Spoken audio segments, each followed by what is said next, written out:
はい、お待たせしました。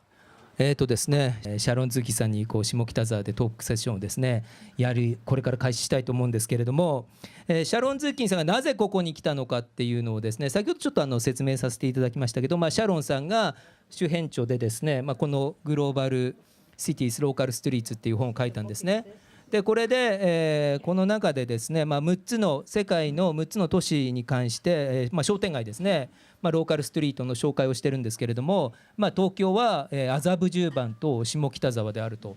で下北沢も、ここのネバネバランドとですね、あとロックバーのマザースをですね、事例として取り上げさせていただいているんで、もうこのネバネバランドでですねこのシャロンのトークセッションをやるっていうのは非常に意味があって意義深いことだなと思ってるんですけれども、そういうことで、私がいろいろ喋ってるのもなんなので、もう早速マイクはですねシャロン先生の方に、渡したいと思いますけれども。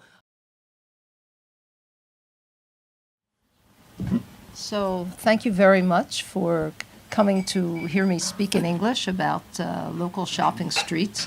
Without the work of Kero-san and Sunmi-san and Professor Takashi Machimura-san, the book would not be as good as it is. We have a comparison of local shopping streets, especially globalization of local shopping streets in 6 cities around the world. So six global cities around the world. As you can see, I had many research partners to do all of the research in other cities. Without the local knowledge of people who actually live in a city, you can't understand the meaning of any place in the city.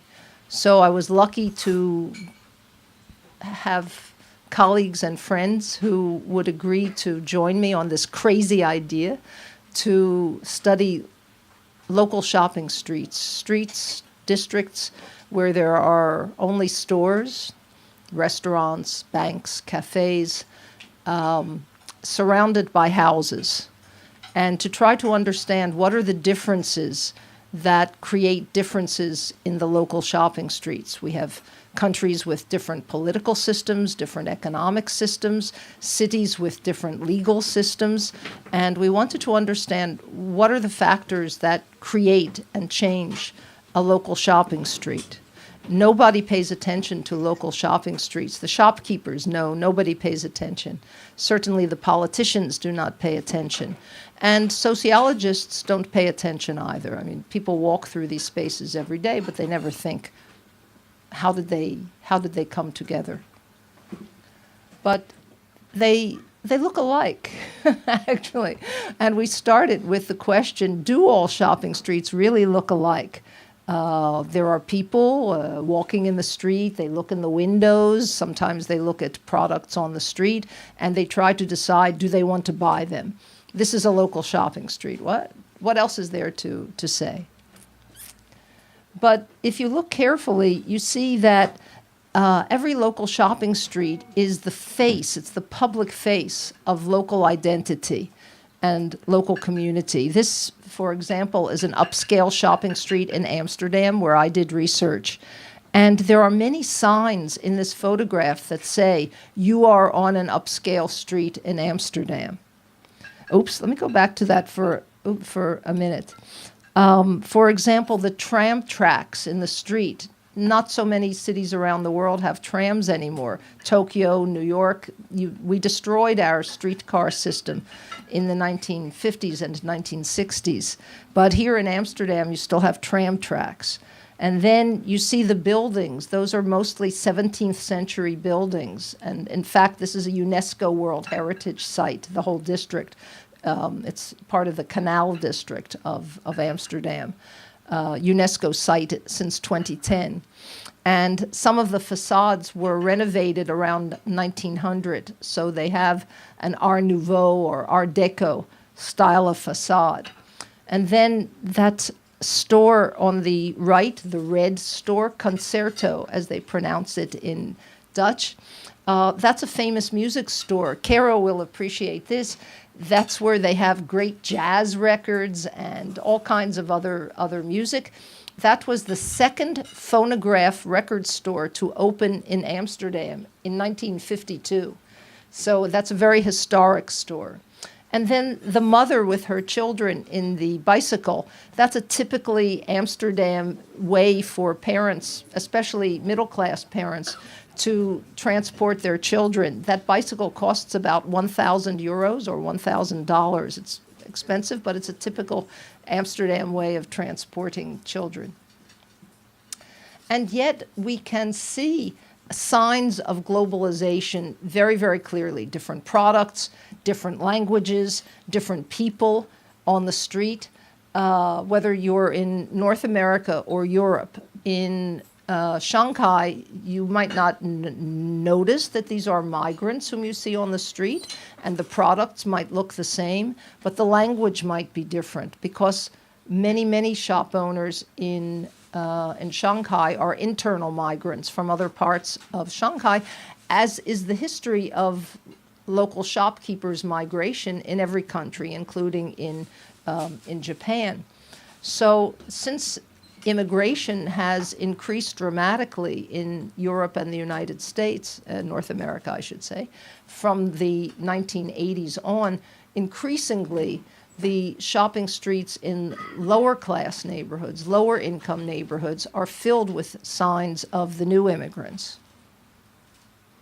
And so you can see very clearly these connections between the local and the global. If you get a little more abstract and analytic, you can see that even the rents, the concentrations of immigrants, we call in U.S. Enclaves or clusters, are direct reflections of war and poverty and general reasons for migration around the world. So we started out with questions about how a local shopping street is created, how a local shopping street changes over time, and particularly in cities where there is more ethnic diversity in the local shopping streets. We asked what happens between the different groups of people on the street. Do they talk to each other? Do they interact with each other? Do they fight with each other? Are they simply there, co-present in the same space, but they don't pay attention to each other? And how are these streets appearing in social media as well as traditional media? Do the streets have a different reputation according to the different kinds of social media?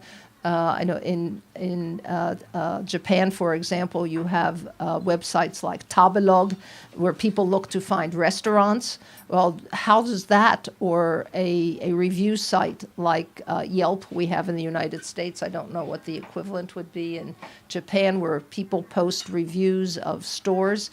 How do those websites change the reputation of different shopping streets? Do some streets rise and other streets fall?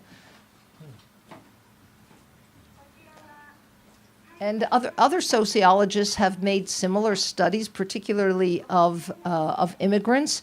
There's a sociologist in London named Suzanne Hall who has studied shopping streets in London, particularly as more and more shopkeepers are immigrants, and they bring a new vitality to the economy of that shopping street or those shopping streets and those districts.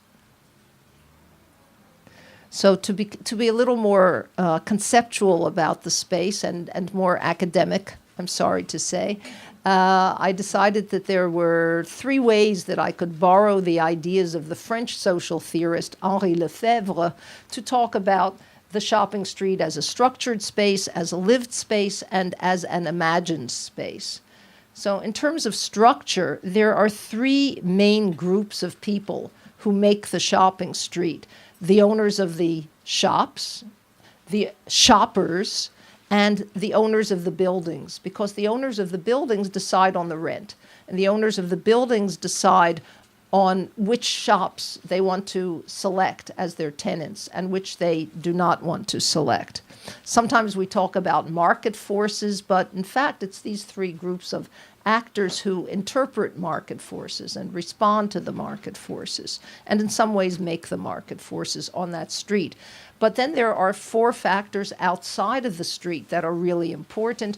The supply chains that bring products from all over the world to the shopping street, the policies of government. The national state makes important policies about immigration, wages, taxes that affect the macroeconomic situation and the immigration situation.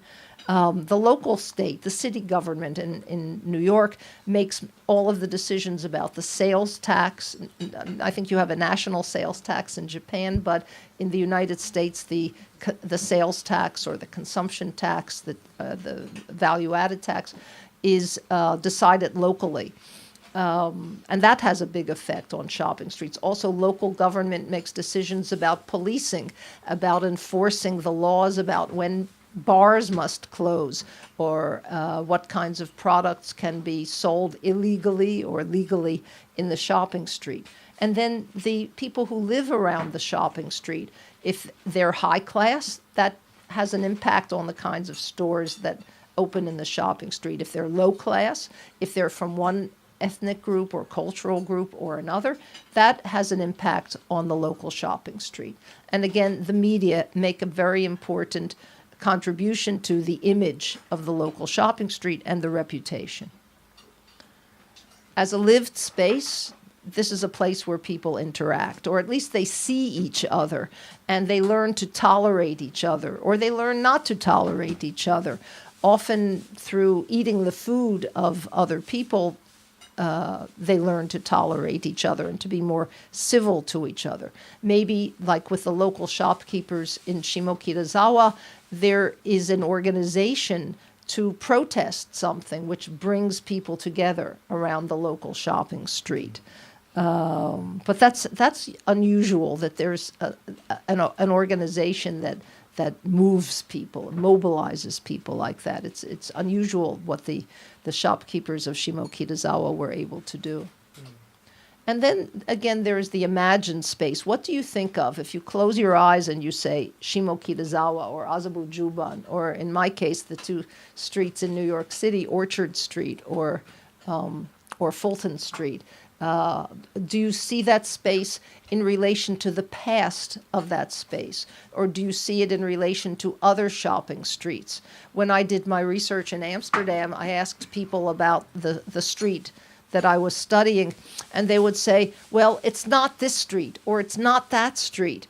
And it was very interesting to me to see that people very explicitly contrasted one shopping street with another shopping street, which suggests that they're not all alike. Even if they look alike, they're not really alike.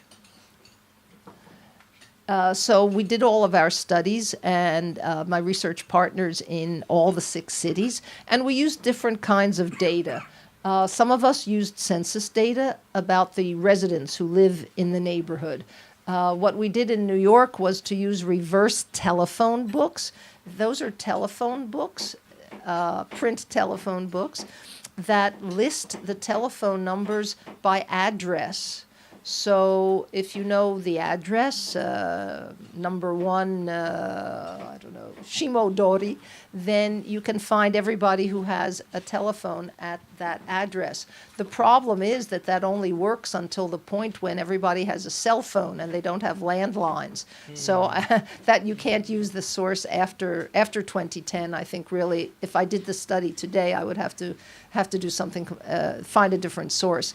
In Amsterdam, the government keeps records of all the stores by address, and maybe in Tokyo, I don't know, or maybe not. Sometimes the government keeps that information, but it's impossible for a researcher to get it because it's not public information. So it's actually quite a big question. How do you discover the history of a shopping street? I mean, the stores are here today, and maybe they disappear next year. But if you want to find out what was here 10 years ago, 20 years ago, 30 years ago, it's a big question. You can ask people, but maybe they don't remember correctly, right? We're all subjective. We all, we don't remember exactly. And if we researchers want to know exactly all the stores that were on a street, we can never put together everybody's memory, this for this place, this and next. You have to find some kind of archive, a systematic archive, and usually it's the government, or in the case of New York, it was the telephone system.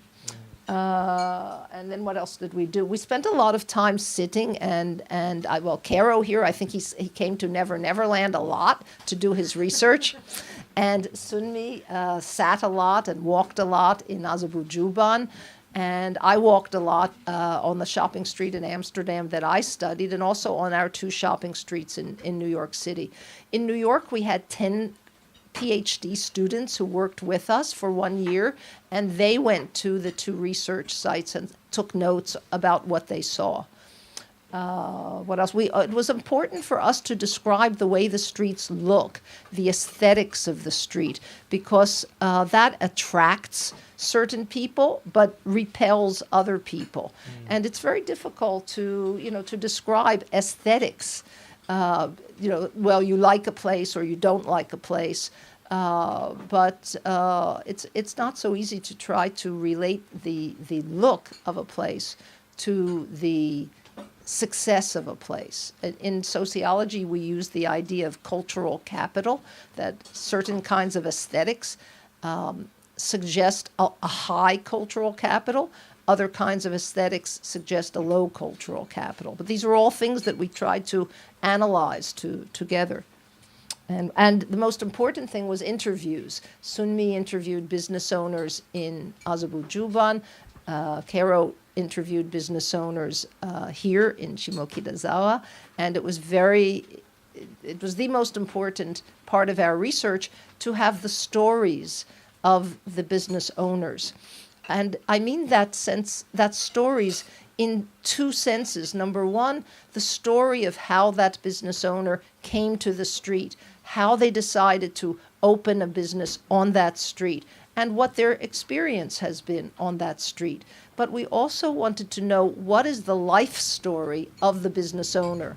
How does the street fit into the biography of the person? And how does the biography of the person fit into the street? So all of that was very important for us. I don't know if you have heard of the American sociologist of the 1950s, C. Wright Mills. But Mills wrote that it's important to understand society in terms of biography, the individual biography, and to understand individual biography in terms of social structure. And that's what we tried to do with the street. So, here are a few things that we saw. In Azerbaijan, we saw businesses that were very, very traditional and local, like the kimono shop. And I don't remember what the name of that food is. Naomi, you would remember because Imagawa. Imagawa. Imagawa. Okay. So when you see a business like that, it speaks to you of tradition, of a cultural tradition.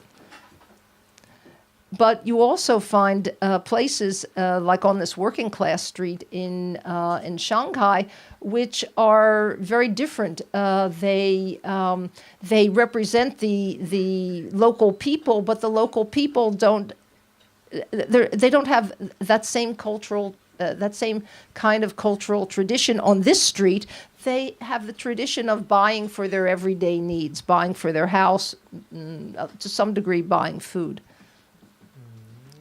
But then you can also see some of the same brands and products and shops that look the same in different cities. And here we see 2 stores that, to me, represent the global north.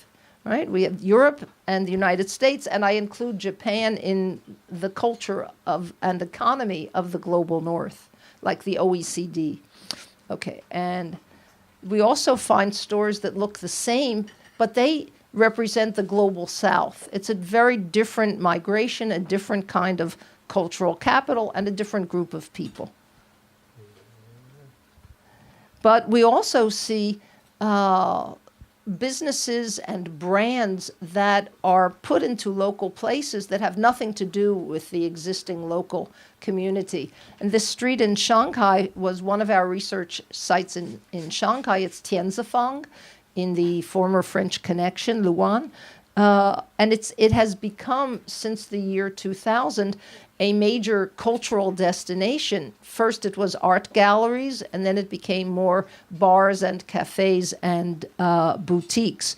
But if you just look at the picture, you could be anywhere except for the Chinese writing a little bit on the menu. The language that you see on the signs is English. Most of the people who come to this street are Shanghainese, but many foreigners come also. And it's become quite an entertainment destination. But when you see transnationalism in Azerbaijan, it looks a little bit different, although there are lots of English language signs and products from on the right hand side, actually products from New York. But you also have alongside it very traditional stores producing senben. Internal migration, as I said earlier, is very important in China. These two apprentices in a hair salon come from, I think, Jiangsu. It's a nearby province to Shanghai, which is known for producing good hair cutters and barbers. They live for free at the expense of the shopkeeper, who also is a migrant from the same region, and they learn how to cut hair. But they're in a very peculiar legal position because they do not have hukou, they do not have legal residence rights to be in Shanghai. So they perform a necessary business activity in Shanghai and in that neighborhood, but they don't have a legal right to be there. And in fact, we discovered in Shanghai that many stores open illegally, but the city government doesn't do anything because number one, there's a need for the stores in those shopping streets, and number two, the immigrants need jobs. So the city government is very quiet about the illegal shops. That was a great surprise to me, especially because the government in general in China has a very strong hand in urban policies. And then on the right, these are Muslim migrants from the west of China who also do not have hukou, legal right. And they are not so integrated even into the life of the other immigrants on the street because they're Muslims. But their business does well, and they opened a second halal restaurant in another district of Shanghai.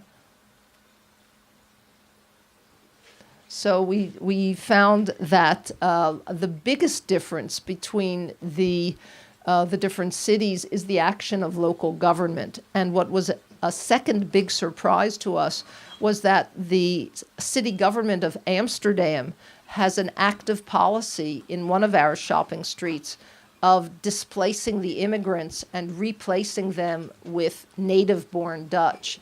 Now, their reason is that they don't want to have social problems connected with a ghetto of low-income immigrants. But from the point of view of New York, that looks very bad because the city government is destroying the basis of work of the business owners and their employees, and also making this shopping street look much more homogeneous, much more Dutch, and much less interesting in a cultural sense. What we also found is that everybody complains about the rent. And in Shimokitazawa, in Amsterdam, on the upscale street, in New York for sure, on both streets, the rents are rising. And no city government helps the business owners by controlling commercial rents. No city government at all. So the local shops are in a real problem situation as far as the rents are concerned. So we asked, when does the city government consider a street a social problem? And as I said a couple of minutes ago, these shops are illegal in Shanghai, but the city government does not consider that a problem. And actually on the right, those are stairs up to a mahjong business. But in Germany and in the Netherlands and also in Canada to some degree in Toronto, a shopping street is considered a problem if it has these kinds of stores, the cell phone stores and the fruit and vegetable stores, because those are very closely connected with immigrants and especially with low-income immigrants. And to the city government that says, no, we don't want that. So when we went around the cities, what we saw is whether the government is involved or the government is not involved. In most of the cities, there's a steady pressure toward rising rents and what is loosely called gentrification. So sometimes there is a protest, as in Berlin on the right, and Neukölln, if you know Berlin, is just next to Kreuzberg, and it's an area that is experiencing quite a lot of gentrification. Usually first low-income artists from the United States or England or maybe even Japan move into the neighborhood, but the immigrants consider that a sign of gentrification because the artists pay higher rent for their apartments and they go to different kinds of bars and cafes and stores. And on the left, you see a for rent sign, but that's the city government that is promoting the gentrification of the apartments by renovating them and raising the rents and converting many of the apartments from rentals to owner apartments, which demands people with more money. So to conclude, to finish, what we saw is that many shopping streets do begin to look alike, particularly when rents rise and the residents are richer, and also the people who come to the shops and to the cafes represent a very different group of customers from the long-time customers who have been there in the past. So this is an introduction to our book, and not so much to Shimo Kitazawa, more to Azabu Juban in our book. Thank you.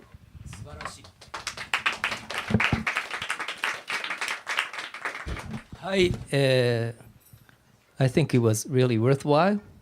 ね、もう素晴らしいですね、プレゼンテーションで、個人的には大変感銘を受けたんですけど、やはりなんか都市を見る目が鋭いですよね。でやっぱ比較するのが、私社会学じゃなくて、私この本書いた時唯一社会学者じゃなくてですね、お前の文章は社会学者としては間違ってるって言われて、You told me I was ね、my sentence was not really like in sociology term 怒られてですね、ちょっとそれは社会学じゃないからもうしょうがないよなと思って、でも分かったんですけれども、その時シャロンにどうやったら社会学者みたいに書けるんですかって言ったら、とりあえず分類することが重要だっていうことを教わって、それから分類癖がついたんですけれども、だけどやっぱこれだけ違う世界中の商店街の共通項と違うところをやっぱこうやって見抜くっていうのは言われると納得するんですけど、テキスト化して説明を受けないとちょっとね気づいてないということで、そういう意味では素晴らしいなと思うんですけど、それではですね、ちょっとトークセッションで、スンミキムさんとですね、シャロンさんと私と、あと会場の人もどんどん入ってですね、いろいろトークセッションに参加していただければと思うんですけど、その前にちょっとドリンクを注文していただければと思うんで、ちょっとなんか暑いんで私もいただきたいんですけれども、